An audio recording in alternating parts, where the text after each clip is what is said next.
नमस्कार मित्रों, मैं अखिलेश पांडे आपको मिलवाएंगे उन सवर्णों के शेरों से जो देश के विभिन्न कोनों में सवर्ण समाज की आवाज को उठा रहे हैं।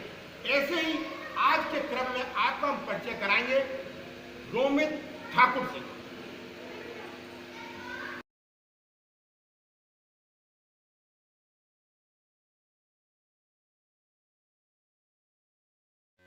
बस कर्म तुम्हारा कल होगा, हो यदि सच्चा कर्म तो निश्चित वो सफल होगा, आज नहीं तो कल होगा।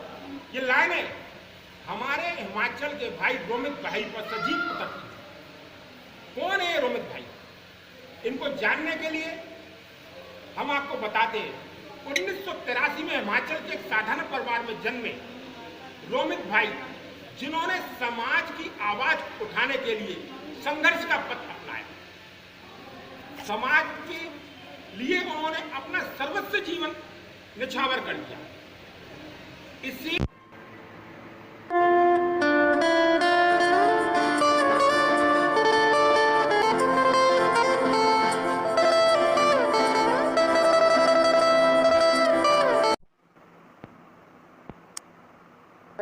जातिगत आरक्षण एट्रोसिटी SC/ST एक्ट का पुतला हरिद्वार में जाकर फूका था।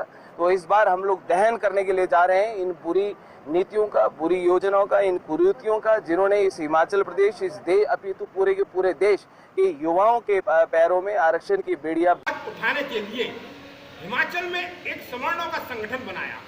सरकार ने उनकी आवाज को दबाने के लिए अपनी दमनकारी नीति लगाते हुए 2021 में झूठे हरिजन एक्ट के अंतर्गत उनको गिरफ्तार कर लिया।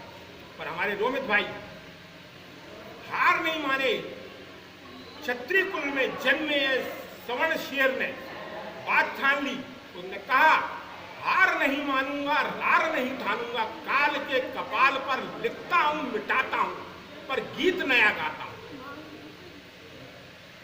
अपने इसी संघर्ष को आगे बढ़ाते हुए रोमित भाई ने 2022 में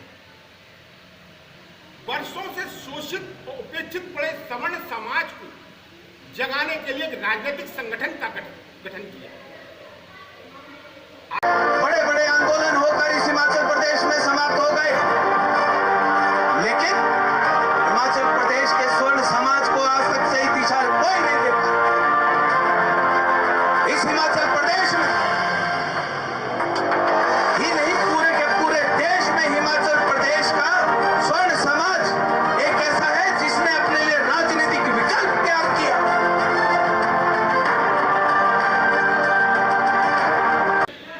तो पंजीयन और चुनाव की डेट के चुनाव की तारीखों में समय कम था, लेकिन फिर भी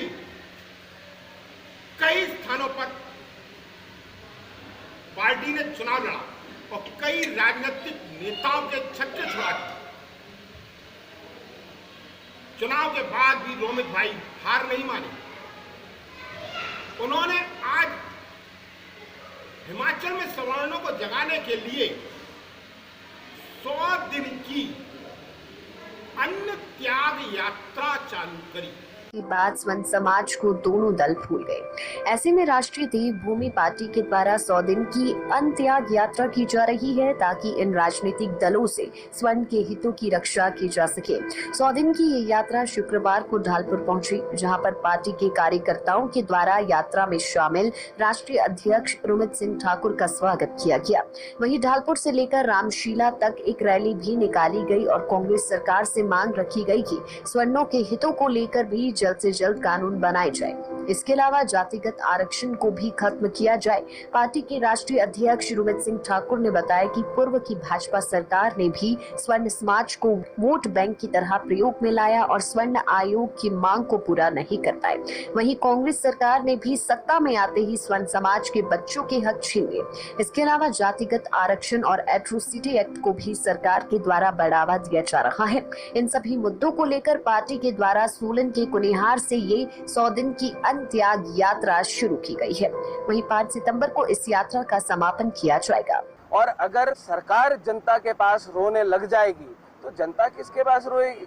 अगर सरकार चिल्लाने लग जाएगी कि हमारे पास आर्थिक की तंगी है, हमारे पास पैसे नहीं है, हम आपको कुछ दे नहीं सकते, कोई सरकार के पास कोई अपने लिए कुछ मांगने के लिए जाता है तो उसको बोल दिया जाता है अभी हम खाली हैं। अरे भाई, अगर सरकार खाली हो गई तो जनता क्या क्या होगा? जनता किसके पास जाएगी? चुनाव आने से पहले तो बड़े बड़े वायदे करते हैं कि किसी को 1500 रुपया देंगे युवाओं को। इस यात्रा में उन्हें कई कठिनाई आई और उनका आपको बताते हैं, उनका समाज के प्रति समर्पण जानने के लिए आपको एक बात बताते हैं।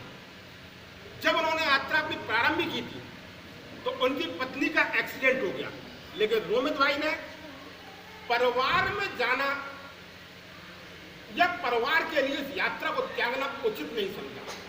साधुवाद है ऐसे समाज के वीर योद्धा को। मैं अपना सौभाग्य समझता हूं कि मैंने काफी समय रोमित भाई के साथ भी काम किया। ये मेरा सौभाग्य है कि रोमित भाई मुझे अपना बड़ा भाई मानते हैं। रोमित भाई का ग्वालियर में भी आगमन हुआ, ग्वालियर में वे आए, मेरे घर पे भी रहे।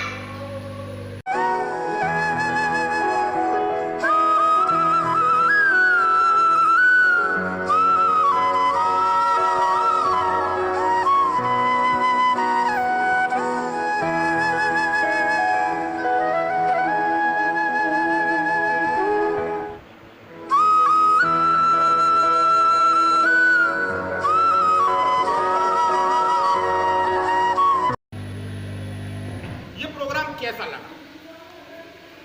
अगले एपिसोड में हम आपको ऐसे ही एक नए समण योद्धा से मिलवाएंगे।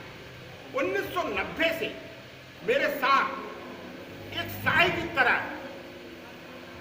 साथ देने वाले भाई बारे में आपको, चैलेंज कुशवाहा के बारे में आपको बताएंगे, जो 1990 से आज तक सतत हर संघर्ष के मोड़ पर सवर्णों की आवाज उठाने में मेरे साथ कंधे से कंधा मिलाकर चल रहे हैं। नमस्कार मित्रों, जय परशुराम, जय भवानी।